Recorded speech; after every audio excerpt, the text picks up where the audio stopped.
Şimdi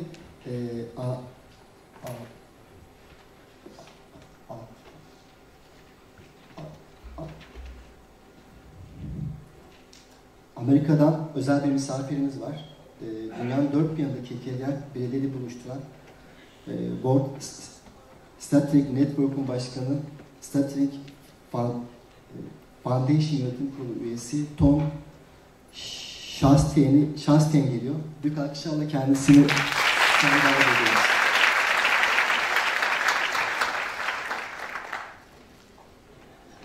Good morning, everyone. Günaydın herkese. Welcome to the 2025 Turkey International Stuttering Support Conference.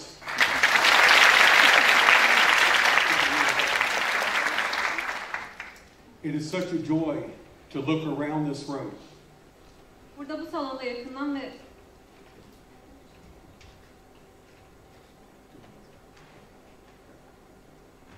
It is such a joy to look around this room and see people who have traveled from near and far. Friends, colleagues, speech language pathologists, students, researchers, and of course, people who stutter themselves. I am a person who stutters. Burada bu salonda yakından ve uzaktan gelmiş insanları görmek büyük bir mutluluk. Arkadaşlar, meslektaşlar, dil ve konuşma terapistleri, öğrenciler, araştırmacılar ve tabii ki kekemeliği olan insanlar. Ben kendim kekemeyim.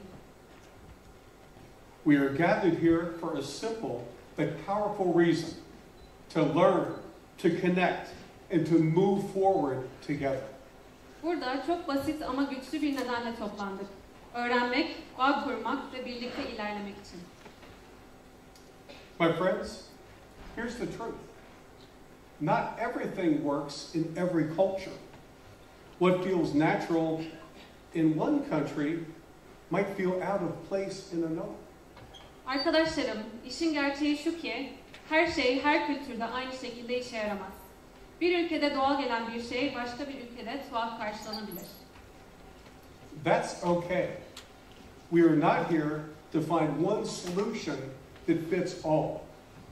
We are here to explore options, to hear different perspectives, and to discover what works for each of us as we create our own self-therapy.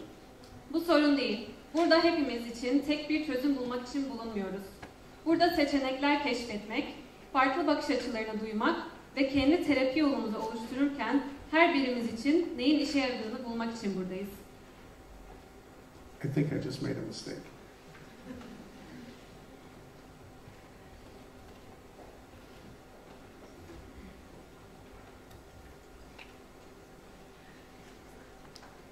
Excuse me. Let me start with a story. A few years ago, I spoke with someone from a tiny country that had one support group. They said, "We thought we were the only ones doing this." Bir hikayeyle başlamak istiyorum. Birkaç yıl önce başka bir ülkedeki küçük bir destek grubundan biriyle konuşmuştum. Şöyle demişlerdi. Biz bununla uğraşan dünyadaki tek grup olduğumuzu zannediyorduk. Then, after connecting with the World Stuttering Network, they realized they were part of a global family. That's why the WSN exists. Sonra Dünya Kekemelik Ağı ile bağlantı kurduklarında aslında küresel bir ailenin parçası olduklarını fark ettiler. İşte bu yüzden WSN var.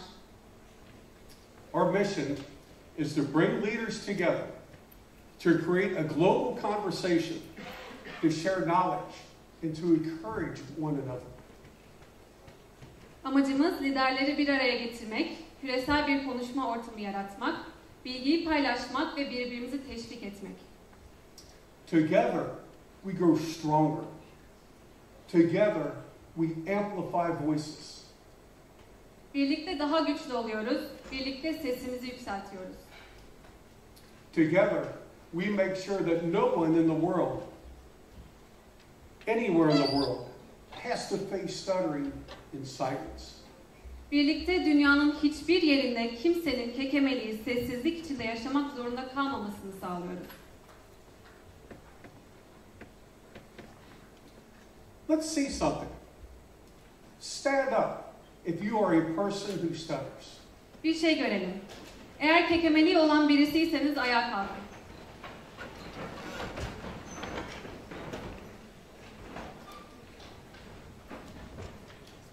Stand up if you are a researcher, a speech language pathologist, or a student. Şimdi eğer dil ve konuşma terapisti, öğrenci ya da araştırmacıysanız ayağa kalkın. And finally, stand up if you are a friend, family member, or ally. Ve son olarak eğer bir arkadaş, aile üyesi ya da destekçiyseniz ayağa kalkın. Now take a look around the room. This is the World Stuttering Network. Not one group, not one country, not one profession, but all of us together. Etrafınıza bakın. İşte bu Dünya Kekemelik Ağı. Tek bir grup değil, tek bir ülke değil, tek bir meslek değil, hepimiz birlikte.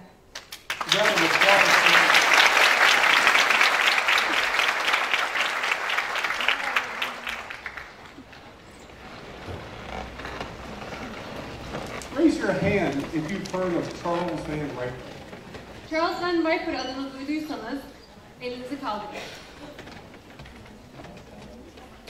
Charles Van Riper is to stuttering as Einstein is to physics. Einstein fizik için neyse Van Riper kekemelik terapisi için odur. He didn't just study stuttering, he lived it. Sadece kekemeliği çalışmadı, onu yaşadı. He stuttered himself. He knew the struggle, and he devoted his life to helping people learn to stutter easier. Kendisi de kekemeydi, zorluğu biliyordu ve hayatını insanlara daha kolay kekelemeyi öğrenmeleri için adadı. That phrase changed my life. Bu ifade benim hayatımı değiştirdi. I discovered I didn't have to fill the space with 1,000 ums. Binlerce kez diyerek boşluk doldurmak zorunda olmadığımı keşfettim. I didn't have to bob my head. Kafamı sallamak zorunda değildim. I didn't have to slap my leg to push the sound out. Bir sesi çıkarabilmek için bacağımı vurmak zorunda değildim. I could still stutter, but I could do it different. Hala kekeleyebiliyordum ama bunu farklı şekilde yapabiliyordum. And to my surprise, stuttering easier often took less time, less effort, and less pain than all the tricks I used before. Ve şaşırtıcı bir şekilde daha kolay kekelemek genellikle kullandığım tüm numaralardan daha az zaman, daha az çaba ve daha az veriyordu. Daha az acı veriyordu. When you first see the Van Riper tapes, it looks like it was filmed with the world's first camera. Van Riper kayıtlarını ilk izlediğinizde dünyanın ilk kamerasıyla çekilmiş gibi görünüyor. But the moment you hear his voice, the moment you watch him with his clients, you realize this man knew what he was talking about. Ama onun sesini duyduğunuz an, danışanlarıyla çalışmasını izlediğiniz an, şunu fark ediyorsunuz ki bu adam ne konuştuğunu biliyordu. His 4 famous steps are not a cure, but a roadmap to freedom. Onun 4 ünlü adımı bir tedavi değil, özgürlüğe giden bir yol haritasıydı. Identification, becoming aware of what you do when you stutter, what happens in your speech, your body, your emotions, awareness without judgment. Tanımlama, kekelerken ne yaptığını fark etmek, konuşmanda, bedeninde ve duygularında neler oluyor, yargısız farkındalık. Desensitization, facing the fear instead of avoiding it. Practicing stuttering openly until the monster loses its teeth. Duyarsızlaşma, kaçınmak yerine korkunun üzerine gitmek.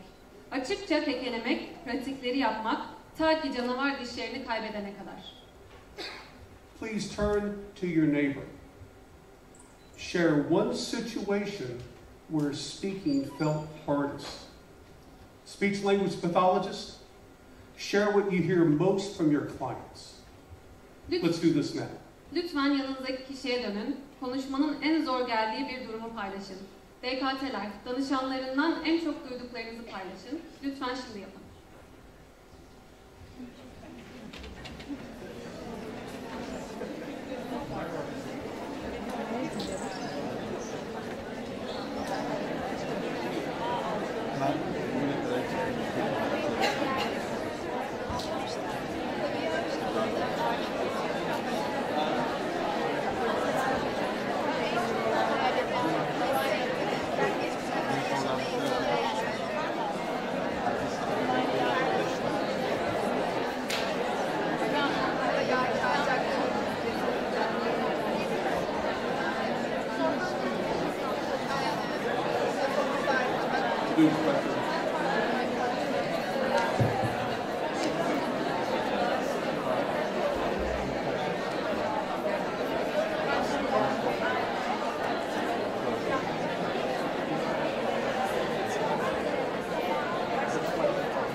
Okay, I'm sure there was a lot of interesting stories that people shared. Thank you.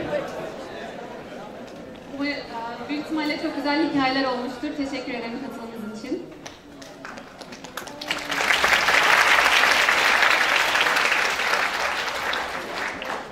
Modification. This is how we change how we study. Modifikasyon. İşte burada nasıl kekeleyeceğimizi değiştiriyoruz. Techniques include cancellations, pausing after a block, then repeating the word more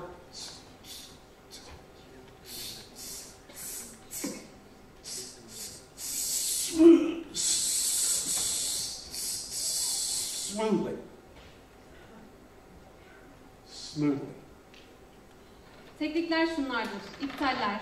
Bir bloktan sonra duraklayıp kelimeyi daha yumuşak şekilde tekrarlamak, daha demin gösterdiği gibi. Easing, pull-outs, easing out of a block in the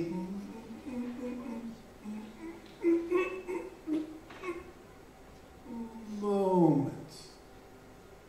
Çekip çıkarmalar, bir bloktan o anda yumuşakça çıkmaktır. Preparatory steps, anticipating a word and entering it gently. Hazırlık setleri, bir kelimeyi önceden sezmek ve onu nazikçe söylemek. I am not fake stuttering. That is real stuttering. And those are real applications of his techniques. Ben gerçek bir kekemeyim. It wasn't real. Oh, I'm sorry. That was real stuttering. Bu gerçek I bir was applying his kekemeydi. techniques. Bu teknikleri kullanıyordum. Okay. Stabilization. Carrying these skills into real life until they become second nature. It's about confidence and not perfection. Stabilizasyon. Bu becerileri gerçek hayata taşıyıp ikinci doğa haline gelene kadar uygulamak. Bu mükemmellik değil, özgüvenle ilgilidir. Think of one habit, support groups, journaling, daily practice, that helps you stay resilient. Hold that thought. Bir alışkanlığı düşünün. Destek grupları, günlük tutmak, günlük pratik, sizi dayanıklı kılan bir şey. Onu aklınızda tutun. This is Van Riper's legacy. Not perfection, not progress, but progress. Not silence, but freedom. Van Riper'ın mirası şudur. Mükemmellik değil, ilerleme. Sessizlik değil, özgürlük. Now, some may ask, why in an age of apps, brain scans, and AI tools are we still talking about a man who taught half a century ago? Şimdi bazıları sorabilir. Uygulamalar, beyin taramaları ve yapay zeka araçlarının olduğu bir çağda neden yarım yüzyıl önce eğitim veren bir adamdan hala bahsediyoruz? Because truth lasts. human nature does not change. Çünkü gerçek uzun ömürlüdür. İnsan doğası değişmez. Van Riper gave us more than techniques. He gave us a mindset. He gave us hope. Van Riper bize tekniklerden fazlasını verdi. Bize bir zihniyet verdi, bize umut verdi. Tools change, apps, telepractice, AI feedback. But the human experience of stuttering, the fear, the tension, the avoidance hasn't changed. Araçlar değişir, uygulamalar, teleterapi, yapay zeka geri bildirimi ama kekemelik deneyimi, korku, gerilim, kaçınma değişmedi. And Van Riper still speaks to them. Ve Van Riper hala bunlara sesleniyor. Here's how Van Riper's wisdom is alive in 2025. Van Riper'ın bilgeliği 2025'te şöyle yansıyor. Telepractice and online groups practicing identification and desensitization across borders. Teleterapi ve online gruplar, ülkeler arası tanımlama ve duyarsızlaşma pratiği. Digital journals and apps, tracking speech patterns and reflecting on progress. Dijital günlükler, uygulamalar, konuşma kalıplarını takip etmek ve ilerlemeyi yansıtmak. Virtual reality, safe practice for real-world scenarios like ordering coffee or giving a presentation. Sanal gerçeklik, kahve siparişi vermek ya da sunum yapmak gibi gerçek senaryolar için güvenli pratik. AI feedback, helping monitor blocks and tension. Yapay zeka geri bildirimi, bloklar ve gerilimi izlemeye yardımcı olmak. Social media advocacy. Every TikTok or Instagram reel of someone stuttering openly is Van Riper's philosophy in action. Sosyal medya savunuculuğu. TikTok'ta veya Instagram'da kekemeliğini açıkça paylaşan herkes Van Riper'ın felsefesini hayata geçiriyor. For SLPs, remember, therapy isn't just about reducing disfluencies. It's about empowerment. It's about helping someone walk out the door with more confidence than they came in with. DKT'ler için unutmayın, terapi sadece akıcılığı azaltmakla ilgili değildir, bu güçlendirmekle ilgilidir. Bir kişinin odadan daha fazla özgüvenle çıkmasına yardımcı olmaktır. Think of one client whose confidence grew even more than fluency.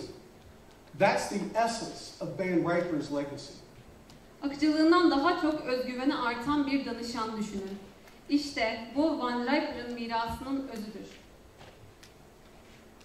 For people who stutter, you can change the way that you stutter. Kekeme şeklinizi değiştirebilirsiniz. But more importantly, you can change the way that you live with it. Ama daha da önemlisi onunla yaşama biçiminizi değiştirebilirsiniz. You can approach speech with curiosity instead of fear. And you are never, ever alone. Konuşmaya korku yerine merakla yaklaşabilirsiniz ve asla, asla yalnız değilsiniz. Van Riper once said, stuttering is what the stutterer does, trying not to stutter. Van Riper bir keresinde demiştir, kekemelik, kekeme olmayan biri gibi konuşmaya çalışmanın kendisidir. Our goal is to reduce that struggle through awareness, desensitization, modification, and stabilization. Amacımız farkındalık, duyarsızlaşma, modifikasyon ve stabilizasyon yoluyla bu mücadeleyi azaltmak. So let's finish with this. Everyone turn to the person next to you. Ve şununla bitirelim. Herkes yanındaki arkadaşına dönsün. Each of you say your name, but here's the twist. Say it with a volunteer stutter. Herkes adını söylesin ama gönüllü bir kekelemeyle söylesin. Feel it. Notice it. Smile, but don't hide it. Hissedin, fark edin, gülümseyin ama saklamayın.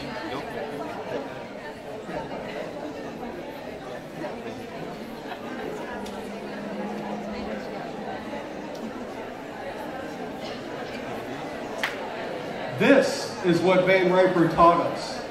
When we face stuttering, we take back its power. İşte Van Riper'ın öğrettiği budur. Kekemelikle yüzleştiğimizde onun gücünü geri alırız. So today, as we explore therapy approaches, share insights, and connect, remember this: Van Riper is not outdated. He is timeless. Bugün terapi yaklaşımlarını keşfederken, fikir paylaşırken ve bağ kurarken şunu unutmayın. Van Riper modası geçmiş değildir, o zamansızdır. Just as Einstein's insights still guide physics, Van Riper's principles continue to guide stuttering therapy. Tıpkı Einstein'ın fikirlerin hala fiziği yönlendirmesi gibi, Van Riper'ın prensipleri de kekemelik terapisini yönlendirmeye devam ediyor. Welcome to a place where stuttering is not hidden. Kekemeliğin gizlenmediği bir yere hoş geldiniz.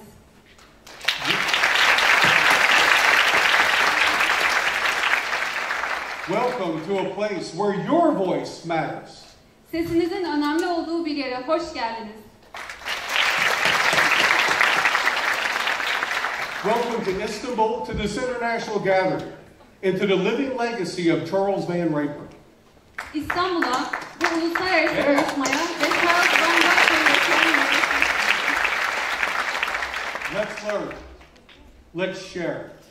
Let's grow. Hadi öğrenelim, haydi paylaşalım, haydi büyüyelim. And above all, let's keep talking.